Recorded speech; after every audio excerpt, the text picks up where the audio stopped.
The FBI has released new video of the suspect who placed pipe bombs near the Democratic and Republican committee headquarters before the Capitol insurrection.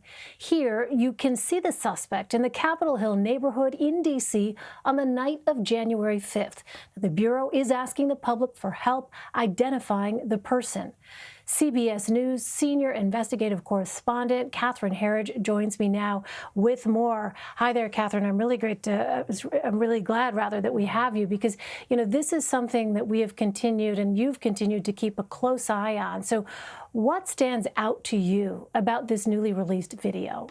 Well, Elaine, let's go to some video which is outside the DNC, which is just a few blocks walking distance from the Capitol. In this video, you see the suspect sitting on a bench and then reach down into the backpack and then reach down to the ground. I've actually gone down to that area around the DNC and specifically that bench, and that is exactly where that pipe bomb was discovered at 1:15 on the day of the riots. It's also important to note that this is an extended piece of video, so it should jog someone's memory if the individual or their mannerisms are familiar to them, Elaine.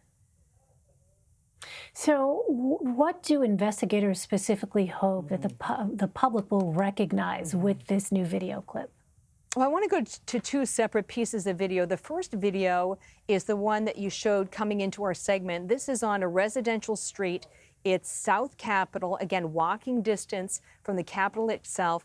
And this is an extended clip where you can see the individual's walk or gait. And that may not sound very significant to lay people like us, but this is extremely significant for investigators. I've got some military intelligence contacts who have spent their careers essentially tracking suspects, and they say the gait is almost as individual as someone's fingerprint. So if we go to the next piece of video, this is video outside the RNC. It's a tunnel between the two main buildings, and this aspect is important because you get to see the suspect's gait from behind. So you get the front view and then the back view. And if this is someone who is familiar to you, you may well, in fact, recognize the way they carry themselves, the way that they walk, the way in which they are carrying the backpack with their right hand. All of these things can jog someone's memory, and that's one of the objectives of the FBI with the release of this new material.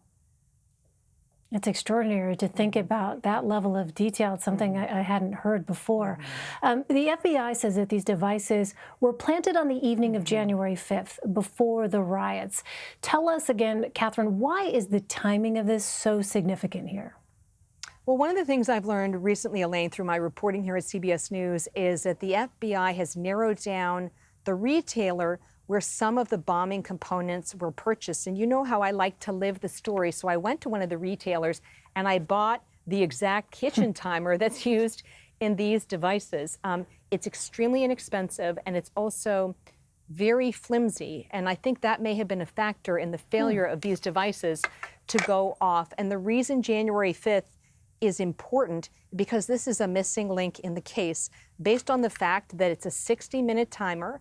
If they were planted on the 5th and then set to go off, they were designed to explode on that evening and in effect disrupt the certification of the Electoral College. They may not have been as tied to the riots as we originally thought. What tied them to the riots was the discovery, not the timing and the placement the night before.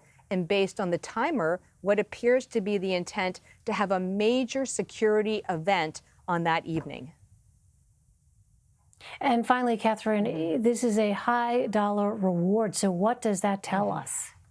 Well, it tells us a handful of things. Number one, it tells us that this is a Tier 1 priority for federal investigators.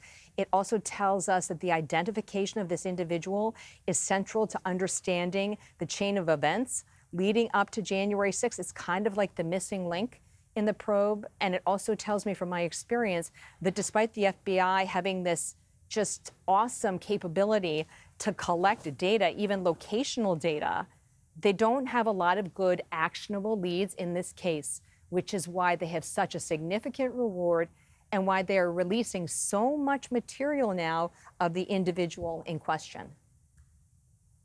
It's just remarkable to think about the number of clues that they have available to them, and even with all that, it's just fascinating to see. For instance, the kitchen timer that you described as, I think, flimsy. All of these things would suggest something about the perpetrator who committed that act. We'll wait to hear more. Catherine Herridge.